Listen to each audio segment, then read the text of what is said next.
I just wanted to add a rejoinder here. Way back when I started my journey in the security space, this is 2013. Before that, I had never done security in my life. So, and India wasn't then a very security aware market, other than even the Gopal Krishna guidelines for banks came in 2011, and even the large banks were doing. Otherwise, security was... Our IT Act was 2010. It was last years. So I used to use this conversation with the boards then. He said, the way I look at security is, I should give an analogy saying that, and I'll ask this question rather, saying, what is the function of the brake in the car? Right? And most of them will say, yeah, it's supposed to stop the car, go the car slow, get the car to go slow. And I would say that, you know what? Think about a car without a brake. At what speed will you drive the car? Mostly very slow. Because you're afraid of banging the car somewhere.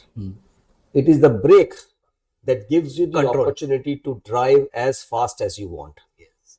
And to me, cybersecurity is that brake. Yes. Because if you want to do a digital transformation without the security guardrails, most likely you may be going in the wrong direction, mostly down. Because it doesn't take much for something to break. If it's So security keeps you honest, and I think that's the language that you speak, so which I like it. So one last question, because it's your business, I thought I'd ask. You are in general insurance, cyber risk insurance, what you offer. I have still not found many takers when I look at my customers, other than the ones that are regulated by the regulator to buy cyber risk insurance. Most don't think about it. What's your perspective, and how do we drive that awareness that is an important element of how to mitigate risk? You touched a very important topic. I think insurance is one of the important things. Cyber insurance is one of the important things, and I think many people are not aware of these things and don't take cyber insurance as a first line of defense. So taking an insurance will not help you.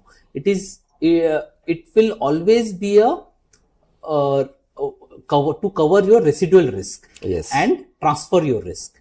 So how you transfer your risk? See, if you take an insurance and if your controls are very poor, your premium, you have to pay a very heavy premium. Yes. Right. And alternatively, vis-a-vis, if you have a very good controls in place and your market value is also very good, because everyone is evaluating you, right?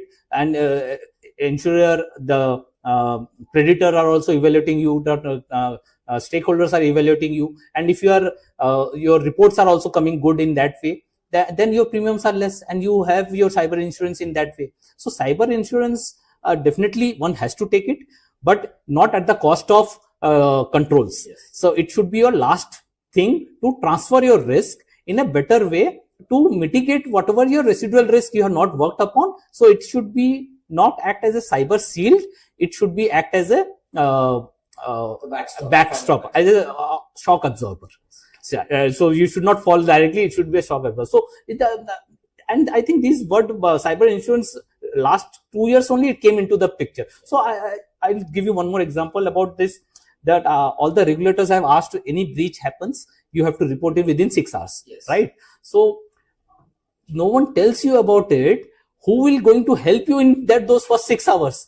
You need to have those people also handy. Yes. That if something happens, my incident response playbook, my war room, or whatever, if I have to do the forensics, those things need to be onboarded as soon as possible, right? I should not waste an hour there to go run around and do the things, looking out for things. So the first 6 hours is my timeline. If I have to report, if any breaches happen or not happen, that is a different story, whether I have to report or not report. So this conversation will go long and long. So, but for cyber insurance, in a way, it should be not act as a shield. It should be as a shock absorber. You should do your protect, detect, recover, respond, and transfer is the last. So transfer is the insurance which you take for your covering your residual risk.